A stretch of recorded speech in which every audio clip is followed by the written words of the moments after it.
Good morning, students. I'm your English teacher from Vidya International School. How are you all? Hope you all are well. So, students, today we are going to continue our left story of chapter number third. As you know that I had explained you the half part of this chapter on my previous video. So now we continue our left story, and hope you all are remember this story. That story is based on a grasshopper. एक ग्रासफर की story है जो कि एक क्या है, एक little musician है. Now we continue our left story. The other day I came out of my home and found that the sun was shining at and the day was nice and warm. I looked around to see if all was safe, and then I stepped out. I began to trip and sing because I was feeling very happy. I know I can sing quite loudly, and my song echoes across the fields. Who do who do you think heard my song?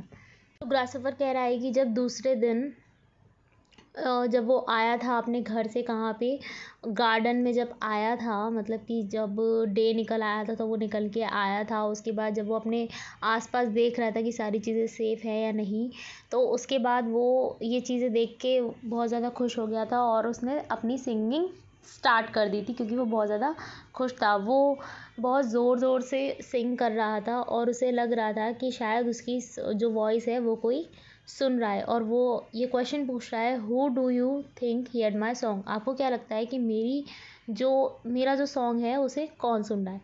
Some children heard it. They had come out to pick flowers. When they heard me, they stopped wondering where the music come from, but they could not see me as I was hiding in the midst of all tall grass, which was all green. I stopped singing. I was afraid of them. I quietly slipped back into my little hole until I thought it was safe for me to come out again. कुछ बच्चे थे जो उसके song को सुन रहे थे, जो कि वहाँ गार्डन में फ्लावर लेने आए हुए थे.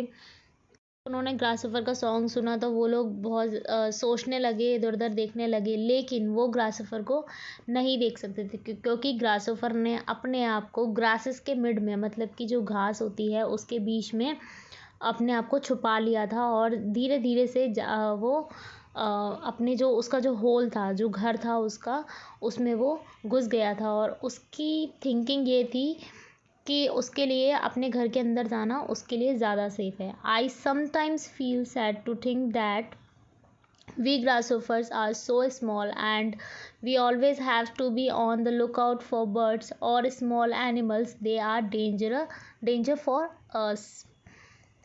ग्रासोफर कह रहा है कि कभी कभी उसे फील होता है कि वो बहुत ज़्यादा छोटा है. जो एनिमल्स और बर्ड्स होते हैं वो हमेशा ग्रासोफर्स को ढूंढते रहते हैं ताकि वो उसे खा सकें, और ये उनके लिए बहुत ज़्यादा डेंजरस होता है. ठीक है. You may have hear this song of a grasshopper. Do you know how grasshopper sing? We do not sing with our throats as singing birds do.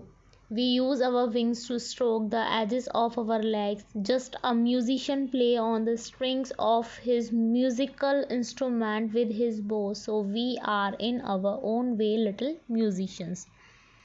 ग्रासोफर क्या बोल रहा है कि शायद आपने भी कभी ग्रासोफर का सॉन्ग सुना होगा. क्या आपको पता है कि ग्रासोफर कैसे सिंग करता है? We do not sing out with थ्रॉट्स.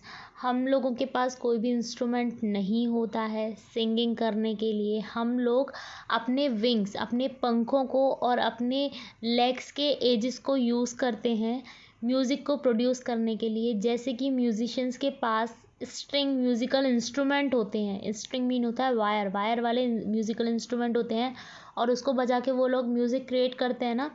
ऐसे ही ग्रासोफर्स नहीं करते हैं. ग्रासोफर्स अपने विंग्स और अपनी लेग्स के थ्रू म्यूज़िक को प्रोड्यूस करते हैं. सो इन देयर ओन वे. ठीक है. वो उनके तरीके से वो एक लिटिल म्यूजिशियंस होते हैं. अंडरस्टैंड? जब ग्रासोफर उड़ते हैं तो आपको उनकी आवाज़ें सुनाई देती हैं, राइट? मतलब कुछ अजीब अजीब सी आवाज़ें ग्रासोफर्स निकालते हैं. That is with the help of their wings and a legs. So in their own way they are a little musicians. So now we finish our chapter, and as you can see checkpoint questions in a pink box, which is 4 and 5. You have to solve this question in your own way after reading the chapter. Thank you and stay home, stay safe.